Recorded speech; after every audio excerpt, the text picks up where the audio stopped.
بسم اللہ الرحمن الرحیم۔ ایک یہ بھائی نے کویسچن کیا تھا کہ یہ ٹوپی پہننا کیا واجب ہے یا سنت ہے؟ دیکھیں، اکثر سر ڈھک کر رکھنا یہ ہمارے نبی کریم صلی اللہ علیہ وسلم کی سنت کریمہ ہے، لیکن آپ نے جو سر ڈھکا ہے وہ بطور عبادت نہیں بلکہ بطور عادت۔ جیسے بعض اقوام کی عادت ہوتی ہے ہر وقت سر پہ، جیسے افغانستان وغیرہ میں پگڑی پہننے کا رواج ہے وہاں پر، تو شاید وہ امامے کی نیت سے بھی بہت سے لوگ نہ پہنتے ہوں، لیکن چونکہ کلچر بن گیا ہے تو وہ پہنتے ہیں۔ اسی طریقے سے عربوں کے ہاں سر ڈھک کر رکھنا ایک رواج تھا، ایک عادت تھی، بطور عبادت نہیں۔ نبی کریم صلی اللہ علیہ وسلم کا جو عمل عبادت شمار ہوتا ہے اسے ہمیں کرنا ہوگا، وہ سنت موقدہ بنتا ہے، اور اگر کسی چیز کو آپ نے بطور عادت اپنایا ہے تو وہ سنت غیر موقدہ یا مستحب میں ہوتا ہے۔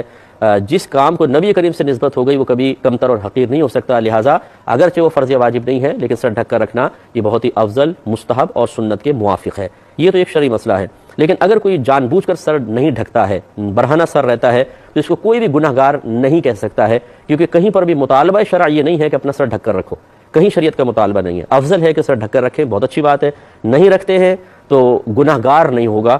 اس لیے بچوں کو پیار محبت سے بعض چیزوں کی ترغیب دینی چاہیے۔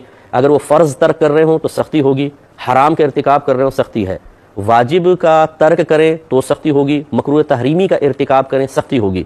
اس طرح سنت موقدہ چھوڑیں، ہمیں اس کو سختی سے روکنا ہوگا، اور اس کا خلاف یعنی اساءت کریں، برائی، یہ سنت موقدہ کا ترک اساءت کہلاتا ہے، تب بھی سختی کا حکم ہے۔ اس کی نچلا درجہ جو ہوتا ہے، یعنی اس جانب پہلے ہے فرض، واجب، سنت موقدہ، پھر آتی ہے غیر موقدہ اور مستحب، اور غیر موقدہ کا ترک مکروہ تنزیہی اور مستحب کا ترک خلاف اولیٰ کہلاتا ہے۔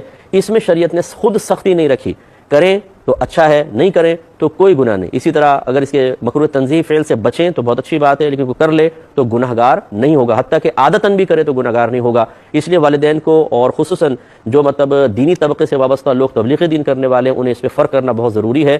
جہاں شریعت کی طرف سے سختی نہیں ہے وہاں پہ اتنی سختی کرنا کہ چیز کو فرض اور واجب تک پہنچا دینا، یہ قطعاً غیر مناسب ہے۔ اگر ایک نوجوان سر نہیں ڈھکتا، اس کو بھری محفل میں اس لیے ذلیل کر دینا کہ تم نے سر نہیں ڈھکا ہوا، یاد رکھیں وہ گناہ گار نہیں ہے، یہ ذلیل کرنے والا گناہ گار ہوگا، کیونکہ دل آزاری کا مرتکب ہوا ہے۔ شاید یہ میری بات بہت سو کو عجیب سی لگے، لیکن صحیح مسئلہ یہی ہے۔ اگر میں کوئی غلط کہہ رہا ہوں تو آپ کو اجازت ہے کہ آپ اس کے دلیل اس کے خلاف دے سکیں تو دے دیں، لیکن انشاءاللہ ایسا نہیں ہے، کیونکہ ہم یہ مسئلہ اچھی طرح جانتے ہیں، اور بہت سے والدین گھر میں ایسے ہوتے ہیں جو اپنے بچوں کو زبردستی ٹوپیاں پہناتے ہیں۔ وہ شاید مجھ سے تھوڑا سا ناراض ہوں گے کہ جی ہم تو اتنی محنت سے بچوں کو ٹوپیاں پہنا رہے ہیں اور مفتی صاحب نے اجازت دے دی۔ میں اجازت نہیں دے رہا ہوں، میں شریعت کا پیغام آپ کو بتا رہا ہوں، اور آپ کو تھوڑا سا سوچنا چاہیے تھا پہلے کہ آپ نے ایک ایسی چیز میں سختی کیوں کی جس میں شریعت خود سختی نہیں کر رہی ہے۔ تو جہاں شریعت کی طرف سے سختی نہیں ہے وہاں کس حد تک سختی کر سکتے ہیں، یہ بھی سیکھنا ہم ایک تبلیغ دین کرنے والے کے لیے انتہائی ضروری ہوتا ہے۔ نہیں کرے گا تو بروز قیامت اس کا بھی جواب دہ ہونا پڑے گا۔